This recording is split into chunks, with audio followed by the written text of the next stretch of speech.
शख्सियतें गढ़ी नहीं जाती, जब जोश और जुनून मंसूबे से मिलते हैं तो शख्सियतों का निर्माण होता है, जिन पर दुनिया नाज करती है और जिनके लिए जो देश के लिए नज़ीर बनते हैं। एक ऐसी शख्सियत आज हमारे साथ हैं जिनका नाम है योगेंद्र सिंह यादव। ज़्यादा परिचय के मोहताज नहीं हैं, हम उनको जानेंगे, उन्हीं से सुनेंगे।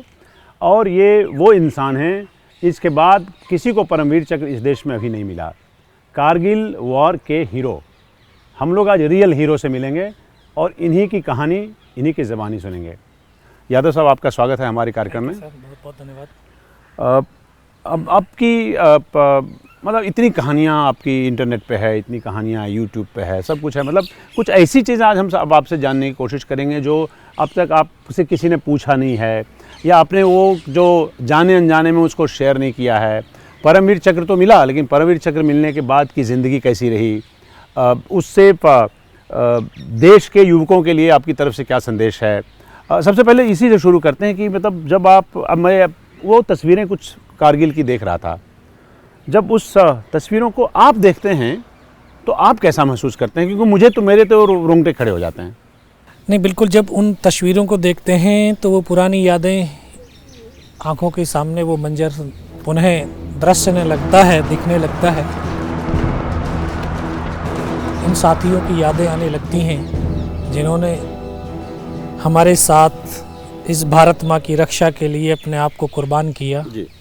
अपने लहू की हर बूंदों को इस भारत माँ पर कुर्बान करते चले गए, अपनी सांसों को मिटाते चले गए, और आज हम उन्हीं की बदौलत आराम से चैन की नींद सो पा रहे हैं, अपने कामों को कर पा रहे हैं।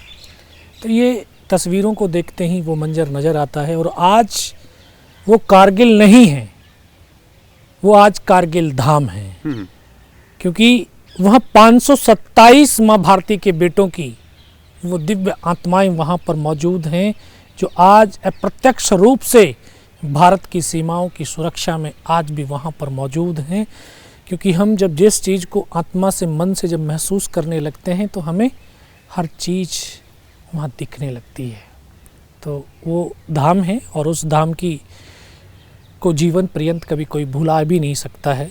तो इस तरह का वो धाम है, और वहाँ वो एक जीवन का यू टर्न था। क्योंकि हमारे सपने समय समय पर बदली होते रहते हैं। एक समय आपने सपना देखा, यार मुझे अच्छा पढ़ना है, पढ़ करके नौकरी लगनी है, ये जॉब होगा, वो होगा। आपने वो किया, सब कुछ किया, लेकिन उसके बाद फिर क्या? लाइफ तो खत्म नहीं हुई, आपकी जॉब खत्म हो गई, आपका वो एक्शन खत्म हो गया। अब वहाँ एक जो बचपन का सपना था कि युद्ध लड़ना है, फौज में जाना है, तो वो सपना भी पूर्ण हुआ।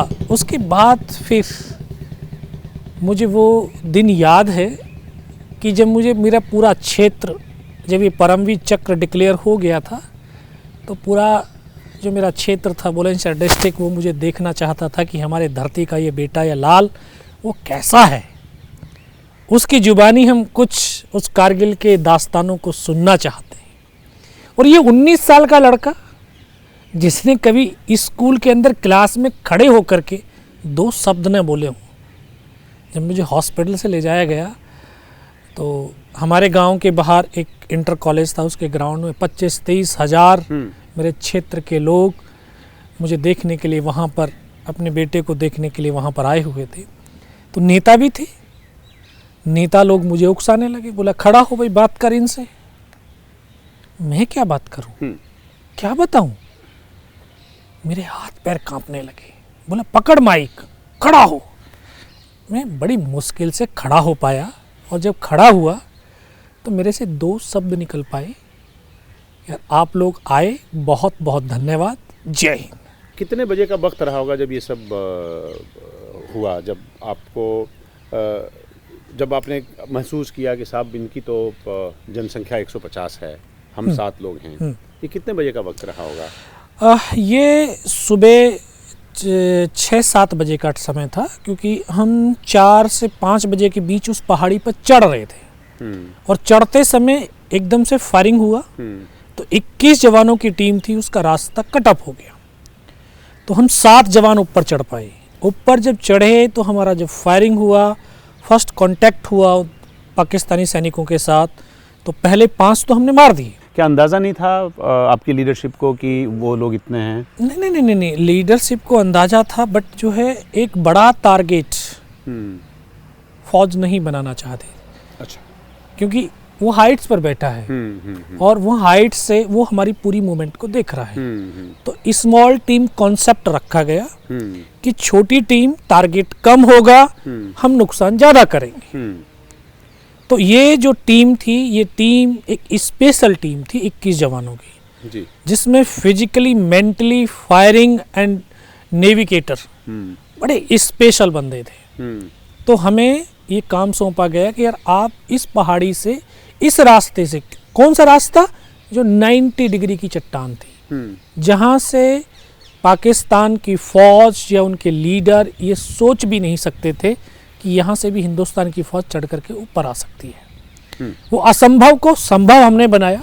जब ऊपर पहुँचे तो तभी फायरिंग हुआ, तब रास्ता कट ऑफ हो गया। ऊपर पहुँचे 7 तो सामने बंकर, फिर हमारी आधाधुंध फायरिंग हुई। उनमें 5 पाकिस्तानी थे, उनको हमने मार गिराया। आप कितने लोग थे और उसमें से कितने जिंदा वापस आए वहाँ से? उस 7 में से सिर्फ मैं जिंदा आया हूँ, क्योंकि वो 5 घंटे का जो मंजर था ना, वो सुबह 7 बजे से अराउंड 12 बजे, 12 बजे के आसपास, जो वो अकल्पनीय था, अकल्पनीय। अभी तक सिर्फ स्कूल के अंदर किताबों में पढ़ा था कि एक हिंदुस्तान का सैनिक अपने साथियों के लिए कुर्बान हो जाता है, आखिरी दम तक अपनी सरजमी को नहीं छोड़ता है। लेकिन वहाँ प्रत्यक्ष रूप से जब मुझे देखने का सौभाग्य मिला जी। तो हम जैसे बिल्कुल नए रिक्रूट्स, उनमें एक प्रेरणा शक्ति जागृत हुई। पिता से सिर्फ सुना था, उन्होंने 65 और 71 की जो युद्ध लड़े थे उनसे सुनते थे, या लाशें पड़ी होती हैं चारों तरफ, खून ही खून बिखरा होता है जी। लेकिन फिर भी लक्ष्य की तरफ बढ़ना होता है। न खाना मिलता है, न पानी मिलता है, न सोना मिलता है। आज वही मंजर हमारे सामने था, तो उससे बहुत प्रभावित हुआ। और 5 घंटे मैंने एक एक पल उन घड़ियों को, उन परिस्थितियों को देखा कि जहाँ एक हिंदुस्तान का सैनिक अपनी माँ भारती के लिए लड़ता रहा, मरता रहा, संघर्ष करता रहा, लेकिन उसके पैर न डगमगाए, हाथ न कँपाए। अच्छा, आपके ऊपर जब फायरिंग हुई, ग्रेनेड भी फेंका गया, मैं सही हूँ? और उसके बाद आप लुढ़कते हुए नीचे आए कैंप तक, क्या दूरी रही होगी इसकी? वो तो लगभग 500 मीटर थी। और यह तो तब हुआ कि जब उन्होंने पूरा हमारा जो साथी थे उनके ऊपर चारों तरफ से घेर करके हम सारे साथियों को ख़त्म कर दिया। मैं भी उनकी तरफ से ख़त्म था। 2 बार उन्होंने रीचेक किया, गोलियां मार मार करके कि इनमें से कोई जिंदा तो नहीं है। तो वो गोलियां मारते रहे, उस गोली की पीड़ा को, दर्द को चुपचाप बड़ा सहता रहा। फिर उसके बाद ग्रेनेड से उनके ऊपर हमला किया, उनकी राइफल को उठाया, ये हाथ की हड्डी निकल के बाहर थी, सिर्फ कंधा कंधा हिला, एक हाथ से राइफल चलाई, 5 को मारा, उनको वहां से खदेड़ा। और नीचे आने का भी कारण था, क्योंकि जब हम मर चुके थे उनकी तरफ से, तो उनका एक कमांडर वो हमारे नीचे वाले पोस्ट के ऊपर हमला करने की सूचनाएं अपने साथियों को दे रहा था कि नीचे जो हिंदुस्तान का पोस्ट है उसके ऊपर हमला कर दो। अब वो जब आवाज़ें मेरे कानों तक पड़ी, तब मुझे एक चीज़ का एहसास हुआ, आभास हुआ, यार आज तो पूरी टीम खत्म हो जाएगी। तब परमात्मा से सिर्फ इतना अरदास और प्रार्थना करी कि मुझे इतने जिंदा रख कि मैं अपने साथियों को सूचना दे दूं। तभी मैं वहाँ से लुढ़क करके नीचे आया, और नीचे 500 मीटर पत्थरों में, जहाँ एक 2.5 साल की सर्विस वाला बंदा, जिसको ये पता नहीं इस पहाड़ी से हिंदुस्तान किधर है, पाकिस्तान किधर है, जाना है तो कहाँ जाना, कहाँ जाएं। लेकिन ये एक चीज़ और फैक्ट बताना चाहता हूँ कि जब हम, ये आध्यात्म का देश है, ये आस्था और विश्वास का देश। ईश्वर में यकीन करते हैं आप? बहुत यकीन करता हूँ। और उसके बाद और बढ़ गया? हाँ, उसके बाद तो बढ़ा है और शुरुआत से करते आ रहा हूँ और साक्षात मैंने उस ईश्वर की वाणी को सुना भी। क्योंकि जब इंसान अपने आप को उस परमात्मा को समर्पित कर देता है जी। तो परमात्मा आपके सहयोग के लिए, आपकी सपोर्ट के लिए आपके सामने किसी न किसी रूप में, चाहे वो वाणी के रूप में है चाहे किसी और के रूप में, वो आता है। मैं पड़ा हुआ ये सोच रहा था कि यार मैं नीचे कैसे जाऊं, रो रहा था। फिर जब रोते हैं हम ना तो एक लोगों के एक होते हैं मेरा रोना तो ये कायरता है, कायरता नहीं है। तब आवाज आई, योगेंद्र बेटे इस नाले से नीचे की तरफ चला जा। तब मैं 500 मीटर नीचे आ चुका था, हाथ को ऊपर पीछे फेंक करके कमर में लटका करके, क्योंकि हड्डियां टकरा रही थी तो असहनीय पीड़ा हो रही थी। हाथ को बांधने की कोशिश कर रहा था तो बंध नहीं पा रहा था। फिर नीचे आया, साथियों को इन्फॉर्म किया यार आप लोगों के ऊपर हमला होने वाला है। पीछे जो हमारे कमांडिंग ऑफिसर थे कर्नल कुशाल चंद ठाकुर, उनको जो है सूचनाएं दी गई। फिर वहाँ से उन्होंने जो है वहाँ पे फोर्स भेजी ताकि वहाँ पे बिल्डअप हो जाए। जब फौज, पाकिस्तान की फौज अगर वहाँ हमला करे तो हम पहले से मजबूत हों और उनके हमले को नकार दें, उनको आसानी से मार सकें। तो फिर यही सूचना वहाँ तक जब पहुँची तो उन्होंने जब मेरी हालत देखी तो कोई नहीं कह रहा था कि ये जिंदा रहेगा, सबको था कि थोड़ी बहुत देर के बाद मर जाएगा।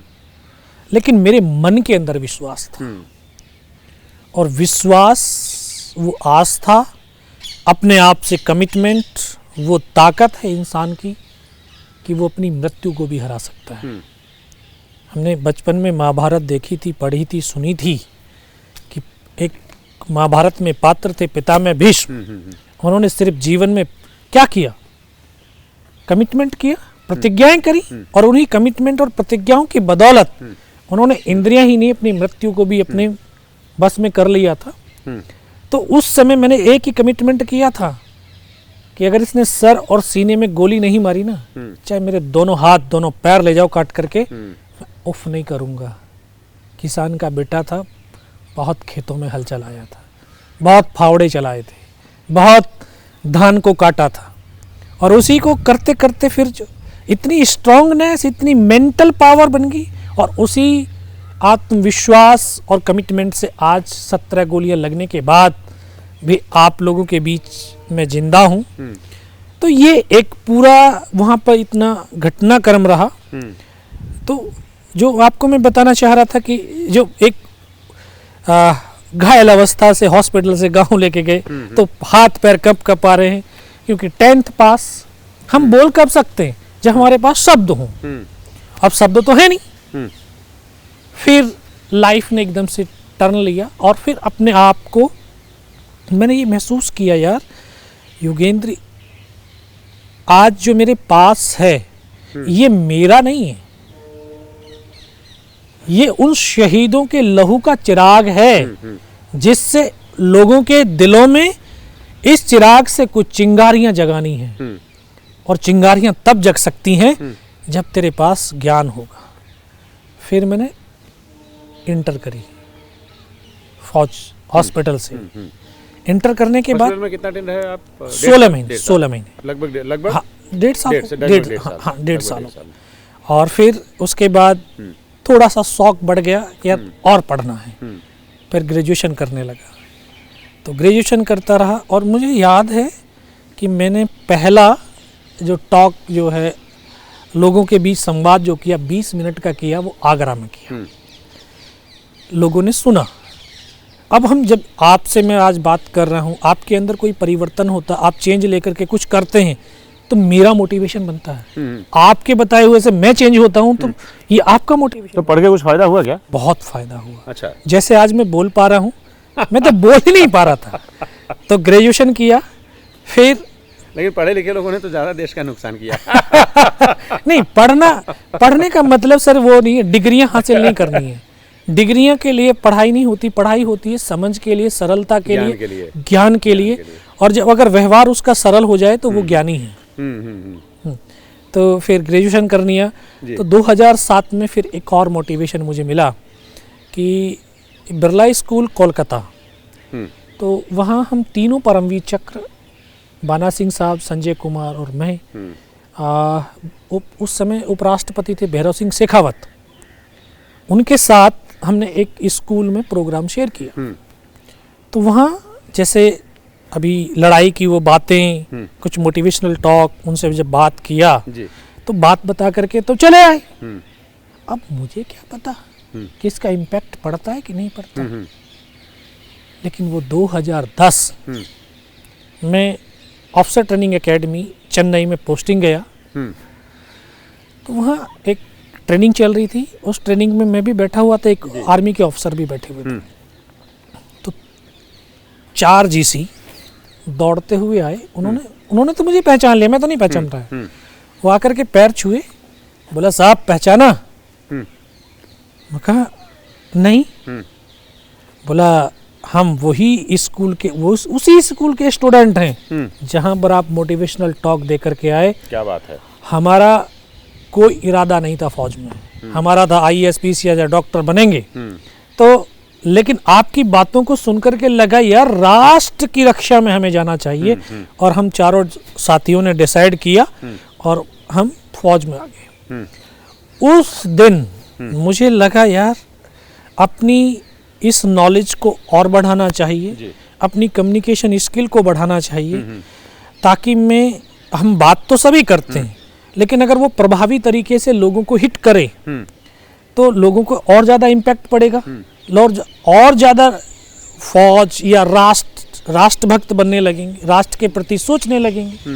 तो ये चीज़ें चलती रहीं। फिर बीएड किया फौज से, 2 आर्मी के कोर्स किए, फिर धीरे धीरे का एक नया सिलसिला शुरू हो गया।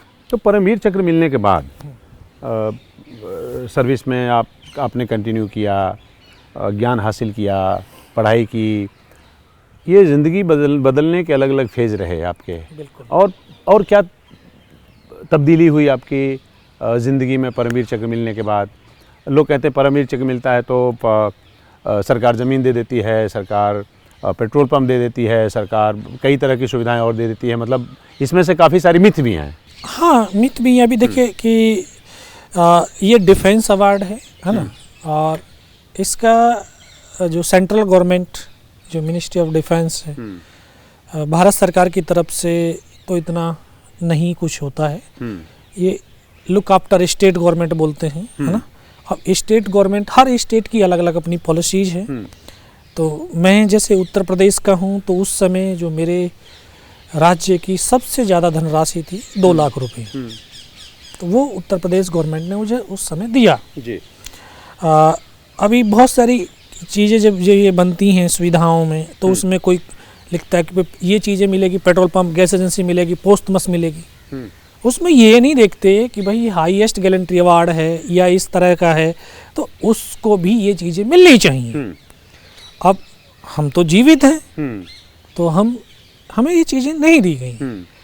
और फौजी सच में जो ना, वो कभी अपेक्षा भी नहीं रखता है। वो इतनी अपेक्षा रखता है यार मैं रहूं या ना रहूं, लेकिन मेरा राष्ट्र जरूर रहना चाहिए। अब ये देश की, देश के नागरिकों की जिम्मेदारी बनती है कि वो अपने उन योद्धाओं का किस तरह से ध्यान रखता है और किस तरह से उन योद्धाओं का अपने राष्ट्र निर्माण में उपयोग कर सकते। नहीं, जो लोग जिनको पोस्टह्यूमसली अवार्ड मिला वो चले गए, ये सरकार को उनको सम्मानित करने का एक तरीका है। जो लोग उसके बाद जीवित हैं और जीवित में उनको परमवीर चक्र मिला है, उसके लिए सरकार को ज़्यादा खातिर करने की ज़रूरत है, ज़्यादा ध्यान रखने की ज़रूरत है, ज़्यादा देखभाल करने की ज़रूरत है। ऐसा लगता है आपको क्या? नहीं, बिल्कुल जो है ये है एक कि उसको ध्यान रखने की ज़रूरत पड़ती है। अब वो ज़रूरी है उनको भी, क्योंकि वो उसने राष्ट्र के लिए अपने आप को कुर्बान कर दिया, जो उसके घर के कमाने वाला था। अब सरकार ये सोचती है कि उसके घर के कमाने वाला बंदा चला गया, अब उसको एक आजीविका चाहिए, तो उसके लिए ये सुविधाएं दे देते हैं। अब जो जिंदे हैं, घायल हैं, अवार्डेड हैं, उनको ये सोचते हैं अरे ये तो है तो सही कमाने वाला, अब उसकी हालत और कंडीशन तो देखिए।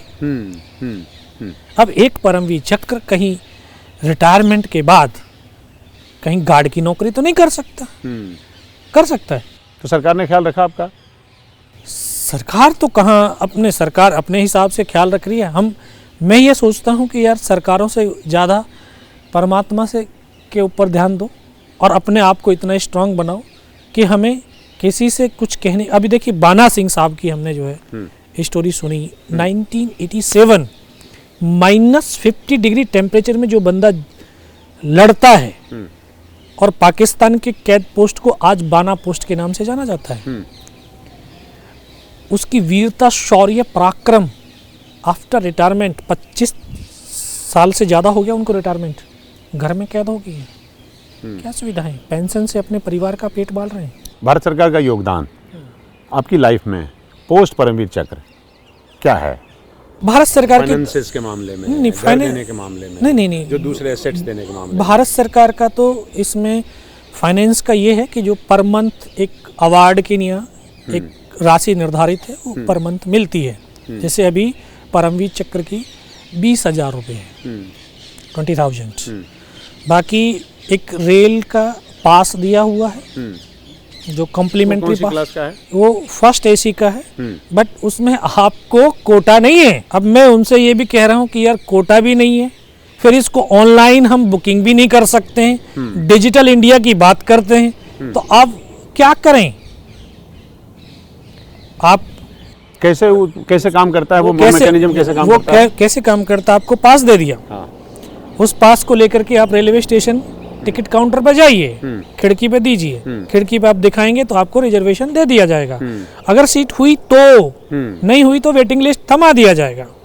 और जहाज का तो कुछ है ही नहीं। पहले एयर इंडिया में इन्होंने क्या किया, एयर इंडिया में एग्जीक्यूटिव क्लास के अंदर बेसिक फेयर का 75% कंसेशन किया, बाकी आपको पेमेंट करना है। अब एग्जीक्यूटिव क्लास, बिजनेस क्लास 30,000 की है, उसका बेसिक फेयर कितना होगा? 8,000। और 22,000 तो आपको पेमेंट वो करना है, 8,000 में से सिर्फ 25% भी पेड करना है।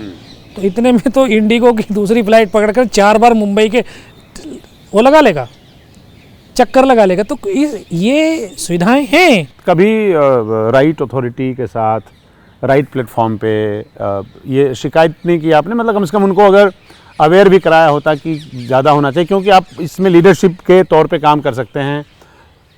आपको सबसे बड़ा अवार्ड मिला है, ऐसे और भी छोटे छोटे अवार्ड लोगों को मिलते हैं, तो सबकी सुविधाएं बढ़ाई जानी चाहिए। तो किसी राइट अथॉरिटी के पास आपने ये शिकायत की या ऑब्जर्वेशन से उनको अवगत कराया, अभी सर सेंसिटाइज कराने की कोशिश की? अभी किसको शिकायत करें, है ना? अब किसी के अभी बड़े जो लोग हैं, मिनिस्टर्स हैं, है ना, वहाँ तक हमारी तो पहुँच है नहीं। फिर जो कभी प्रोग्राम्स में मिलते हैं, सांसद जी हैं, कोई हैं, उनसे बात करते हैं, पहले हाँ ठीक है बात करिया जाएगा, बट फिर एक अपने आप में ये लगता है यार हम भिखमंगे थोड़ी हैं। हाँ? हमने कोई एहसान नहीं किया कि यार हमने जो ना देश के लिए गोलियां खाई है, लहू बहाया तो एहसान किया, नहीं, एहसान नहीं किया। ये हम अपने आप को परम सौभाग्यशाली समझते हैं कि इस धरती माँ से जन्म लेने के बाद इसके आंचल में अपने लहू की कुछ बूंदों को बहाने का सौभाग्य मिला है। तो आप कभी चुनाव लड़ने का मन करता है? नहीं। आप इतने पॉपुलर हैं अपने इलाके में, देश दुनिया में। नहीं, बुलाया कभी चुनाव लड़ने? नहीं, बुलाया था इन्होंने। जेपी नड्डा जी से बात हुई थी मेरी, उन्होंने बुलाया था मुझे आफ्टर रिटायरमेंट जी। तो बोले क्या इरादा है? मैं कहा मेरा जीवन का पर्पज क्लियर है। बोला क्या? मैं जीवन पर्यंत युवाओं में सकारात्मक भाव भरने की कोशिश करूंगा, तो मैं इलेक्टेड नहीं सेलेक्टेड में जाऊंगा। बोला मैं समझा नहीं। मैं कहा सर मैं इलेक्शन नहीं लड़ूंगा। क्यों? जनरल साहब लड़ते हैं। हाँ सब जनरल साहब लड़ सकते हैं, मैं जनरल साहब नहीं हूँ। मैं जनरल साहब नहीं हूँ। तो आपने बोला नहीं कि तो राज्यसभा का टिकट दे दीजिए? तो अब सर मैं डायरेक्ट क्यों बोलूं? मैं तो बोल तो दिया है ना। अब उनको लगता है कि भाई इस तरह से हो तो ऐसे होना चाहिए, और मैं मानता भी हूँ कि देश के ऐसे शूरवीर योद्धा हैं और ऐसे शिक्षाविद भी हैं, ऐसे वैज्ञानिक भी हैं, ऐसे अर्थशास्त्री भी हैं, ऐसे डॉक्टर्स भी हैं जो इस राष्ट्र को सच्चा प्रेम करते हैं। उनकी कुर्सी राज्यसभा में होनी चाहिए। मुझे पता नहीं क्यों लगता है कि आप चुनाव लड़ेंगे नहीं, मैं इलेक्शन नहीं लड़ूंगा। और चुनाव जीतेंगे भी? नहीं, पक्का? सर, मैं भारत का हूँ, है ना, राष्ट्र का हूँ, वो तो सभी- तो पार्टी का क्यों होना, है ना। अच्छा, मुलायम सिंह जी से कैसे मिलने गए थे आप? क्या हुआ था उसमें? मुलायम सिंह जी से अभी ये था कि यार प्रदेश के मुख्यमंत्री हैं। ये कब की बात होगी? ये 2004 की बात है। जी। तो 4 नहीं 5 की बात है सर, क्योंकि उससे पहले 2003 में मैं माननीय नरेंद्र मोदी जी से मुलाकात कर चुका था। और ये ऐसे देश के मुख्यमंत्री थे जिन्होंने अखबार में फ़ोटो देख करके मुझे बुलाया मिलने के लिए। मैं अहमदाबाद गया था, वहाँ अपनी फ़ौज में एक मोटिवेशनल टॉक था।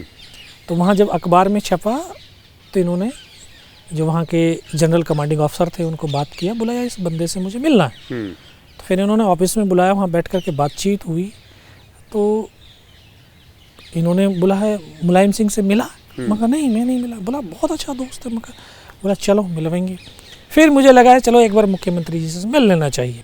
नहीं, पहले मोदी साहब से मिले आप? सबसे पहला मोदी साहब से मुलाकात, पहली मुलाकात थी आपकी? क्या हुआ था उसमें?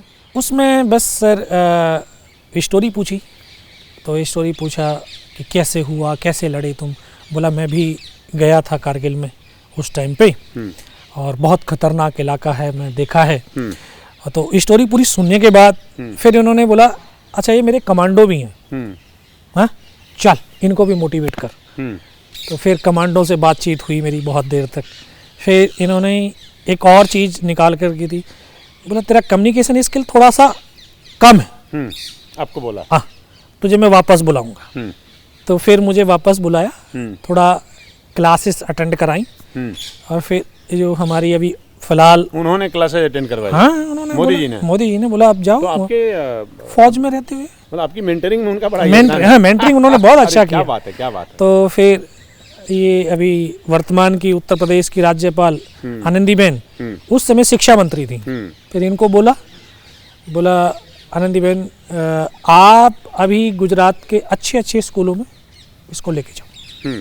फिर इनके साथ मैंने बहुत गुजरात के स्कूलों में बच्चों के साथ टॉक किया, और फिर इस तरह से सिलसिला शुरू हुआ।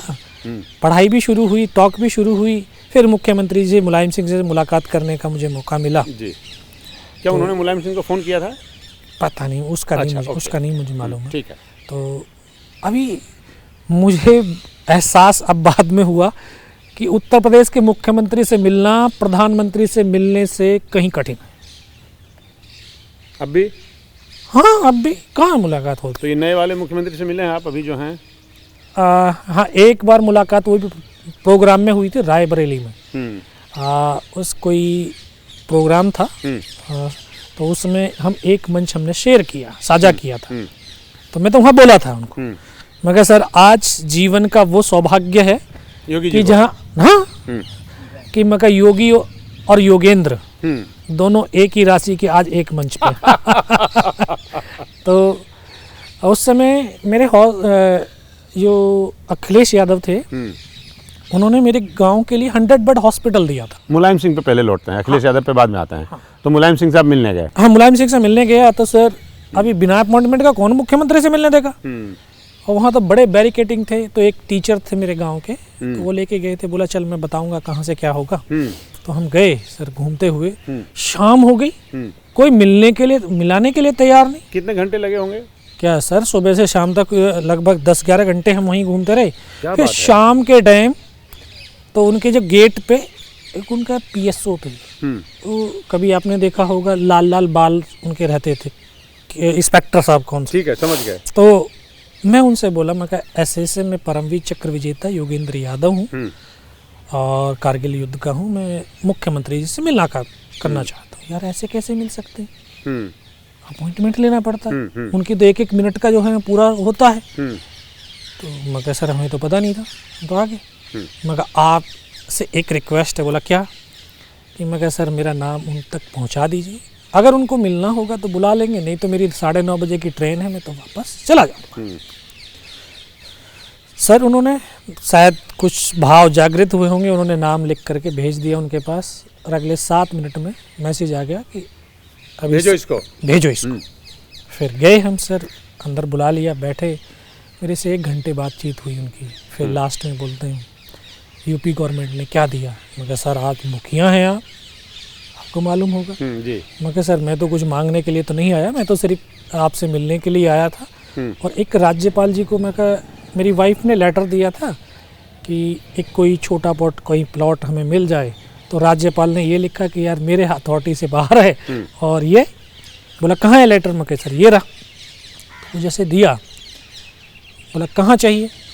मैं कहा sir first priority Ghaziabad, second Meerut, third Noida, चौथी मेरा बुलंदशहर। बोला क्यों यहाँ ले, नोएडा में क्यों नहीं लेता। मैं कहा सर नोएडा में आप देंगे डिफेंस कॉलोनी में, और वहाँ मेजर जनरल, लेफ्टिनेंट जनरल या बड़े लोग हैं, है ना, बिजनेसमैन होंगे, उनकी सैलरी 1 लाख रुपये। मेरी सैलरी आज की डेट में 5,000 रुपया। मैं फौज का हवलदार हूँ, 5,000।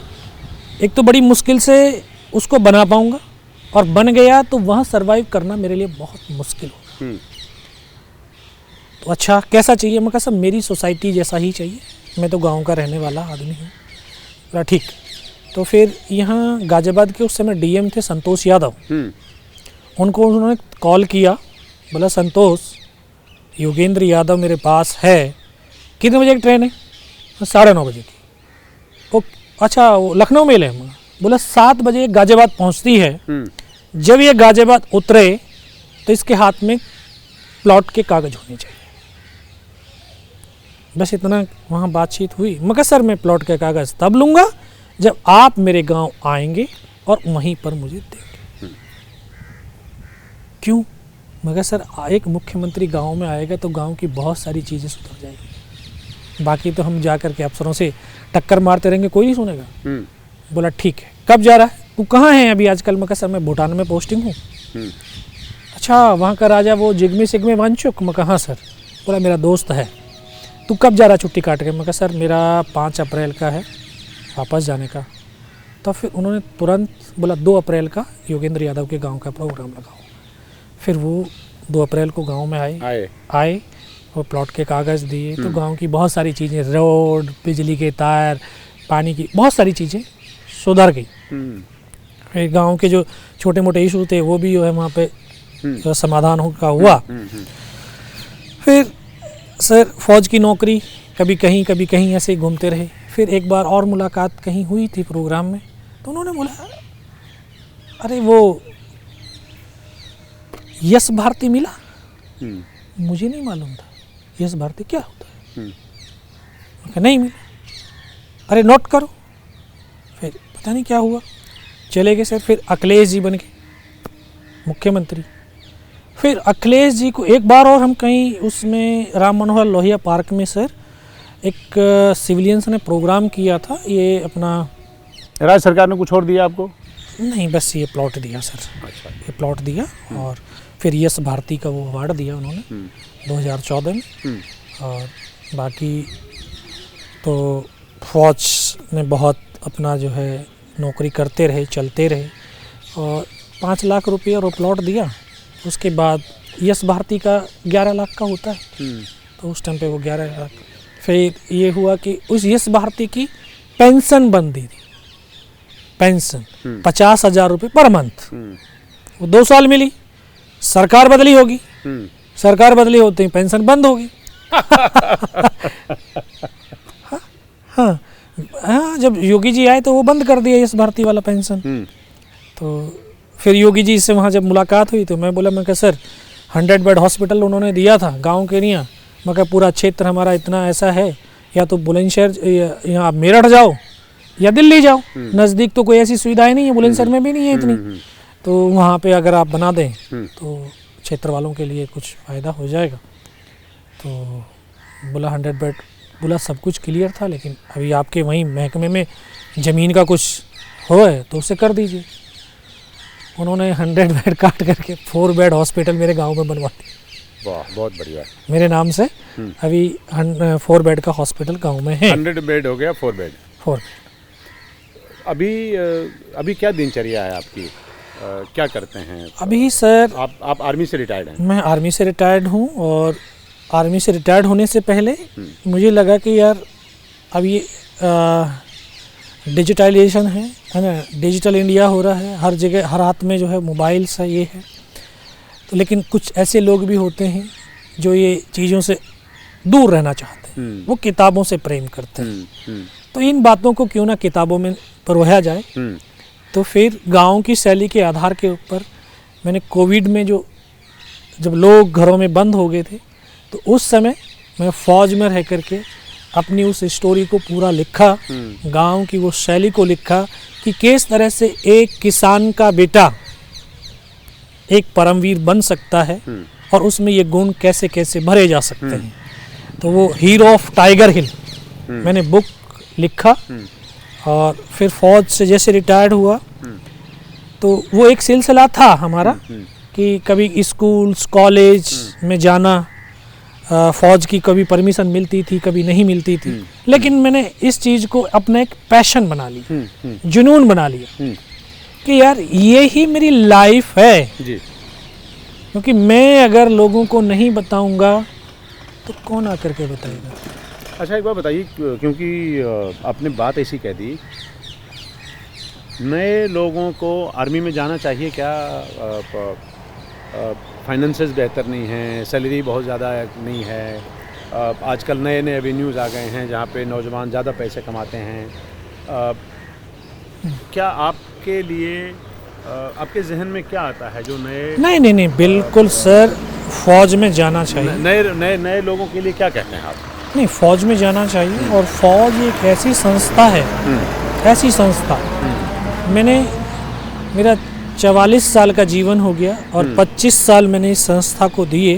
देखा मैंने कि इस संस्था से बेहतर कोई संस्था मुझे नहीं लगी। ये एक संस्था नहीं, एक परिवार है।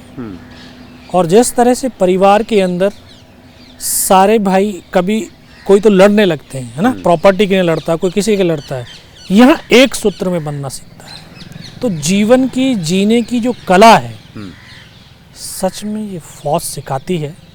और फौज इस तरह की बेहतरीन उसको लाइफ देती है कि वो अपना एडवेंचर भी कर सकता है, अपने सपनों को, जो अगर उसका कुछ और सपने हैं तो उसको भी पूर्ण कर सकता है। अग्निवीर का समर्थन करते हैं आप? नहीं, अग्निवीर सर, अभी आप फौज को क्या समझते हैं? मुझे तो कुछ समझ में नहीं आता, मैं आपसे पूछ रहा हूं। फौज राष्ट्र की सुरक्षा की अंतिम पंक्ति का अंतिम स्तंभ है, इसके बाद कुछ नहीं है।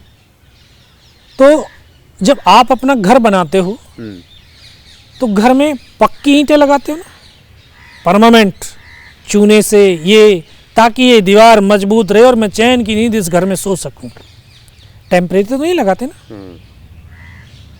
तो ये जो नींव है सुरक्षा की, यह प्रयोगशाला नहीं होनी चाहिए। यहाँ तो वो स्ट्रांग वाला चीज, परमानेंट वाला होना चाहिए। क्योंकि फौज, हम सब सोचते हैं, लगता है अरे फौजी एक राष्ट्र के लिए मर गया, वो शहीद हो गया राष्ट्र के लिए। सच में अगर उसका शहीद होना है तो वो अपने साथी के लिए, अपनी पलटन के लिए, अपने नाम नमक और निशान के लिए होता है। और अल्टीमेट तो उस राष्ट्र के लिए हो रहा है कुर्बान। लड़ाई ऐसे नहीं जीती जाती है, बोला 4 बंदे इकट्ठे कर दिए, बोला चलो भाई 2 साल के लिए पहुंचो, हाँ लड़ाई लड़ो। लड़ाई कोऑर्डिनेशन से, लड़ाई अपनेपन से, वो स्पिरिट पैदा होती है, जहाँ लगता है सर, आपको लगता है आप मेरे हो, तब मैं आपके लिए लड़ूंगा, तब मैं आपको अगर घायल हो गए तो आपको उठा करके लेके जाऊंगा। क्योंकि मुझे पता है हमने जीवन के बहुत लंबा समय एक साथ रहना है, तो हमें वो जो अपनापन है, वो बॉन्डिंग है, वो ऐसे नहीं बनता। अग्निवीर काम करेगा नहीं। अब सर वो तो अभी अगले साल रिटायरमेंट हो रहे, रिजल्ट आएगा, पता चल रहा है, क्योंकि वो उसमें वो फील नहीं है।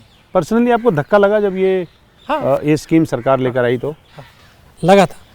क्योंकि मैंने इस पे बात भी किया था। फर्स्ट में मुझे ही ब्रांड एम्बेसडर बनाने के लिए चुन लिया गया था।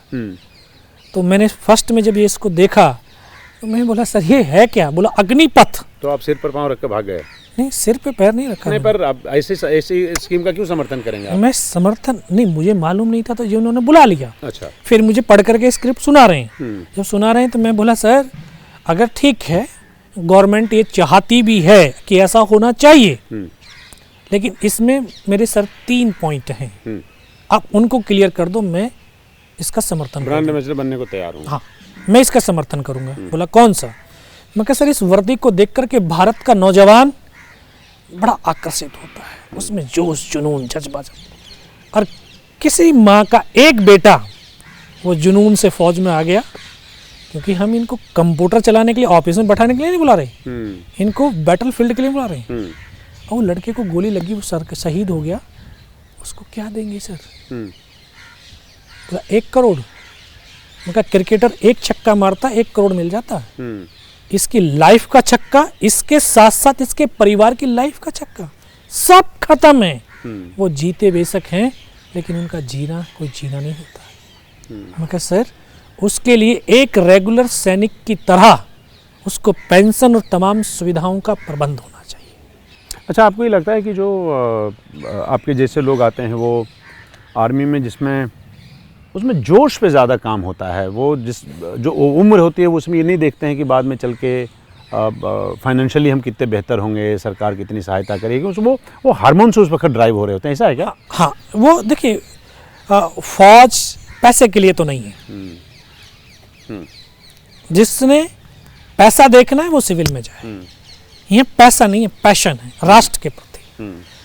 यार 2 रुपये भी मिलेगा तब भी वो अपने राष्ट्र के लिए काम करेगा, ठीक है, नहीं मिलेगा तब भी वो अपने राष्ट्र के लिए काम करेगा।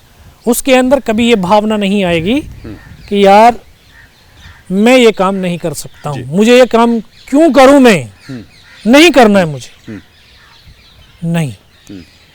ये सच में इस भारत की धरती का कण कण शहीदों और वीरांगनाओं के खून से संचित है। इस धरती के कण कण में शौर्य, वीरता और पराक्रम है, जिनकी बदौलत आज की जो जनरेशन उसी शौर्य और वीरता का प्रदर्शन करते हुए फौज को तो बोलते हैं ना, बोला 1947 से, फौज 1947 से नहीं है, फौज महाभारत काल से है, तब से चली आ रही वो परंपरा है। और आज हम वर्दी में हैं या ना हैं, लेकिन हम राष्ट्र भक्त हैं, राष्ट्र प्रेम है, और राष्ट्र के प्रति अटूट विश्वास वाले लोग ही इसमें आते हैं। और यही हमारा राष्ट्र का सबसे बड़ा एक स्ट्रॉन्ग पॉइंट है। क्या ये जो जिसको जनरेशन जी बोलते हैं, ये नए बच्चे, ये युवकों में इसमें ज़्यादा भटकाव है क्या? और जो अगर है तो इसके लिए आप क्या कहते हैं? बिल्कुल, देखिए ये भटकाव है, क्योंकि भटकाव होने का कारण ये है कि आज हमारे पास मोबाइल से, इंटरनेट, तमाम सुविधाएं हैं, और इंसान भौतिकवादी सुविधाओं को प्राप्त करने के लिए दिन रात ऐसी दौड़ लगा रहा है जिसको उसको जीवन का लक्ष्य नहीं पता चल रहा। फिर जिस तरह का बीज होगा पौधा तो उसी तरह का होगा। हमने महाभारत में एक ऐसा पात्र, जो ऐसा बेटा इस धरती का, जिसने 16 साल की अवस्था में दुनिया के सबसे महानतम महारथियों, जो महारथी थे, उन्होंने एक चक्रव्यूह रचा था, और उस बेटे ने अपनी माँ के गर्भ से उस चक्रव्यूह को तोड़ने की कला सीख ली थी, और वो तोड़ दिया था। आज हम लगता था हमें भी सर कि शायद लेखक ने कल्पना करते हुए इतना बड़ी बात लिख दी होगी, लेकिन आज की मॉडल माँ ने इसको सत्यार्थ कर दिया है। आपने भी सुना होगा, अरे मेरे इतने 1.5 साल का बच्चा है, मोबाइल ऐसे ऐसे चलाता है। हाँ, तो कोई अच्छी बात तो नहीं है ना। तो उसने गर्भ में मोबाइल तो सिखाया क्या सिखाया? हाँ। तो जो गर्भ संस्कार, जो गर्भ के हमारे, ठीक कैसे होगा? ठीक ऐसे होगा कि सर हमें जागरूक होना पड़ेगा, पेरेंट्स को जागरूक होना। बच्चों को तो जैसा हम देख रहे हैं वो तो वैसा ही करेंगे, सुनेंगे कम, देखेंगे ज़्यादा, और एक्शन ज़्यादा होगा। तो हमें अपने आप में पहले बदलाव लाना पड़ेगा, और जब हम अपने आप में बदलाव लाएंगे तो हम सर जरूर अपनी पीढ़ी में, अपनी जनरेशन में बदलाव। गांधी जी वाली बात बिल्कुल, अगर मैं किताब लेकर के बैठूंगा तो मेरा बच्चा मोबाइल लेकर नहीं बैठ सकता। अगर मैं मोबाइल लेकर बैठूंगा तो बच्चा मेरा किताब लेकर नहीं बैठ सकता। अच्छा, एक बात बताइए, पाकिस्तान के मन में आपके मन में पाकिस्तान के प्रति भारी नफरत होगी, क्योंकि पाकिस्तान के फौज से लड़े आप, जिसने आपका नुकसान किया, जिसने आपको गोली मारी, 17 गोली आपके बॉडी में उतार दी, तो पाकिस्तान सुन के कैसा लगता है आपको? कि नफरत से भर जाता है मन, या आपको लगता है कि नहीं, लड़ाई में तो ये सब होता रहता है, और लड़ाई और नफरत जो है वो लड़ाई के मैदान तक है? वो पाकिस्तान का सैनिक अपने कमांडर्स, अपने देश की सरकारों के द्वारा जो उसको आदेश और निर्देश मिल रहे हैं वो उनका पालन कर रहा है। अब हम उसको सही और गलत नहीं पता है।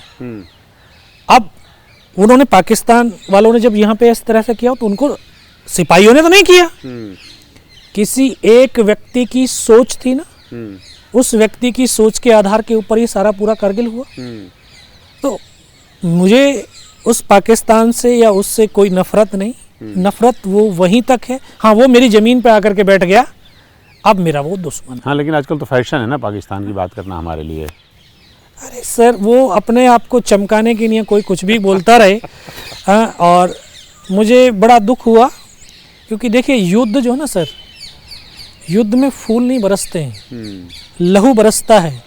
किसी की मांग उजड़ती है, किसी की कोख उजड़ती है, किसी की राखी उजड़ती है, किसी बच्चों के अनाथ होते हैं, चाहे लाश उस तरफ गिरे चाहे लाश इस तरफ गिरे। माँ की तो कोख उजड़ रही है, बीवी की मांग तो उजड़ रही है।